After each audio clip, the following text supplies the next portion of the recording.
Yo, my people, welcome back. This is episode 2 of the VIP LDM podcast. I've said it before and I'll say it again. I am VIP Busy Law, CEO of Very Important Plans LDN. For those of you who don't know, we're a clothing brand / inspirational platform where we inspire, encourage, and celebrate humble beginnings. In episode 1, I brought down the importance of a humble beginning, what I believe it to be, which is a slow start, no cutting corners, taking a rough with a smooth, learning from mistakes, reasonable timelines, and doing what it takes. Now, each quick podcast that I do, each episode for season 1, I'll be basically choosing my subject and taking 6 pointers, important pointers from that subject and talking on that. So today, I'm going to be talking on study and success. Reason being, because I personally believe that if I didn't study success, then I'll still be doing road shit, or risking that life, the typical life of being dead or in jail. So today, the 6 pointers are institutionalized, opening your mind to possibilities, learning how to transfer skills, like from the road life. We've got a lot of transferable skills that if we put that energy into something else, then we can make that successful and we would cut out the whole risk of being dead or in jail. Learning from other people's mistakes. So last podcast we spoke on learning from our own mistakes, but when you study success, obviously you study people that's already successful and they've made mistakes on their journey, that if you tap into their life story and their success story, then there's mistakes there that you can learn from, so you don't have to make them same mistakes yourself. We're also going to be talking on success hacks, other people's success stories inspiring you, and distractions. So number 1 I've got here, institutionalized, and what I mean by that is growing up in these urbanized areas, I believe it to be a full-on setup. Like, just like me, I know there's a million brothers out there and a million people out there that basically single mum environment, mums are working to pay bills, having to either work around our school situation, or if they can't, then they have to get childcare. Obviously we get to an age where we're able to stay at home whilst our mums are out at work and whatnot. But think about it, starts from the grass, innit? Like, out there playing football, climbing trees, jumping garages, all that usual stuff that you do when you're growing up in these areas.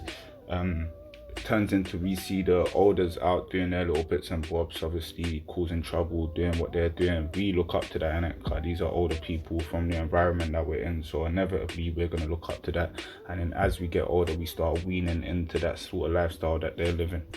Then obviously we get institutionalized in that lifestyle, so we get stuck in our ways. Like, if you heard that saying, once you see results, it turns into a habit. Or if you start robbing people and you start making money like that and you don't have to ask your mum for no money and shit like that, then obviously that's what you're going to continue doing. If you start selling drugs and be able to turn that into a mini little business, then inevitably that's what you're going to continue doing, because this is what you're stuck in now. Other than that, we got the peer pressure side of it. Like, where we're sort of fixated in this way of thinking and this way of living, we'll have peers trying to break away and go down a more legitimate route. And a lot of the time, where we're coming from, we make them people feel like less of a man or less of a person for doing that. Like, they're soft, they're turning soft, we would call it. And Nipsey Hussle says in one interview, he says that he never really got why people get rewarded for ignorance, basically saying that the more thugging you are, the more respect and credit you're due. So obviously that puts a lot more peer pressure on people coming from where we're coming from to rise out of the mud like that. And the lack of resources as well, we're not really blessed with certain resources. Like, all we've got is what we've got around us. Not that there's an excuse, it's more that we're blinded to the resources that we could get. And even nowadays it's a lot harder as well. There was all the youth clubs back in the day that did kind of push us down the right direction as much as they could. There was more youth offending team organizations. Like, I used to be on something called ISSP, where it's the last resort to jail, and every single day until your sentence on this thing is finished, you had to spend 4 hours with an advocate. But an advocate was an older from the community, so they know how to talk to you because they've come from where you're coming from and stuff like that. So there's a lot less of that nowadays as well. But yeah, we're kind of blind to the resources. So that takes us into our second point. Studying success will open our mind to possibilities. If you think about it, you've got people like Bugsy Malone, you've got people like Nipsey Hussle, like Bouncer Play Dirty, where it's their passion, just like me, to promote the transition from that negative life to a positive one, and also being an example of how it's done and how to do it. If you was to step away from this podcast now and go watch an interview from one of them three people that I just mentioned, Bouncer, Bugsy Malone, or Nipsey Hussle, and there's a lot more people out there, I'm more than sure it will spark something in you. Like, as in, if they can do it, so can I. So yeah, studying success will open your mind to different possibilities that probably we're blinded to before. So the third point is transferable skills. So if we're studying success and we're seeing people that's really made it out of the mud and making a change in their life to make their families proud and whatnot, like, it's gonna spark that thing in us, like, Ross, so what can I do? I always advise people to, whatever you're passionate about, turn that into your business. So it's something that you're passionate about, you won't get bored of and whatnot. So, like, for example, if you can get an ounce of weed, break it down into what you need to break it down to, get your customers, friggin' sell to them, put down your profit, get more, build it up. But you can do that with anything. You could do that with clothing. There's so many different things that you can buy and sell just the same way that you do with drugs. And yeah, that's a transferable skill. Obviously, you haven't learned that skill at school. You've learned it on the roads, and there's a lot more skills on the roads that we can learn from, like how a lot of us are very confident. Like, even from street robberies that I used to do, I took that energy and took it into going to sell CDs on the streets. Not that I would rob people for their money, but I was very confident to approach people on high streets and basically tell them what I need to say, and I'm able to take the rough with the smooth. Like, if people are rude, I'm able to be who I am because I was who I was on the streets, and I would even turn no's into yeses from doing that, because people wouldn't expect it to come out of me because I've got such a bouncy and kind of jokey aura, you get what I'm saying? So there's a good few skills that I've transferred from being a street youth into turning it into something that the feds can't trouble me for, people ain't gonna want to come kick off my door for. And yeah, ultimately it takes you down a better path, so we can still use them same skills that we have from before and transfer that into something a lot more beautiful. And point 4, when you're studying success, obviously you're learning from others' mistakes. So if you sat there and like study people's success stories, like, you'll know that they did that, it didn't work for them. They're telling you now, don't do that, cause it don't work. Like, for you to go and do that, you'll be stupid, innit? Like, so you can learn from their mistakes and endorse it into your own journey, and even stop yourself from wasting days, months, weeks, even years fucking wasting time. Alright, boom. So point 5 now, success hacks. I was trying to figure out a way to articulate this, but I think it's best that I give you a few examples. Like, from books that I've read, Think and Grow Rich, you got chapter 10, the Mastermind Group. This is success hack itself, car. Literally, basically what it is I know everything I know about what I know because I'm very passionate in it. I've been like involved in it for a very long time. So this is my sector over here.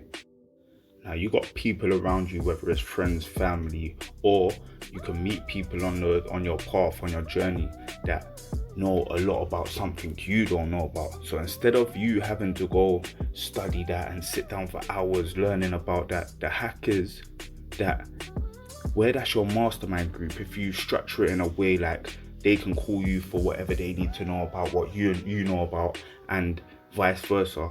When you structure it like that, then you've got all that information at hand. And the way that the author defines a mastermind group in the book, he says that a mastermind group may be defined as a coordination of knowledge and effort in a spirit of harmony between 2 or more people for the attainment of a definite purpose. I'm going to say it again just in case it went over your head. It says a mastermind may be defined as a coordination of knowledge and effort in a spirit of harmony between 2 or more people for the attainment of a definite purpose. So if you were to read these books and study the success, if you don't already, then these are the sort of success hacks that you'll be getting out of it. Another example is Richest Man in Babylon. It's got basically the main message in it is, from everything you earn, a part is yours to keep. And what that means is, it uses an example. It says at least put down 10% of everything you earn. And it's basically saying if you was to do that for 10 years, then you'll have saved what you make in a year. But it's not saying to save it for 10 years. It's saying if you do that monthly, you'll get to a stage where you could start investing that money. And it tells you to basically every coin is like a soldier for you. It goes out and makes more coins for you. The next example is Rich Dad Poor Dad with the cash flow chart. It basically shows you how to break down your income, your outgoings, and how to balance it around with your assets and your liabilities. But it literally got different charts to show you what a poor person does with their cash flow, what a middle class person does, and what rich people do. So that's another life hack. In Think and Grow Rich as well, chapter 10, they got a self-inventory where it asks you 28 questions that you're supposed to ask yourself and gauge yourself of that's how you're doing year to year. It's got 30 major causes of failure, and it breaks it down into different paragraphs. So if we're out looking, if we're searching and studying success, there's success hacks out there that we wouldn't know if we didn't, if you get what I mean.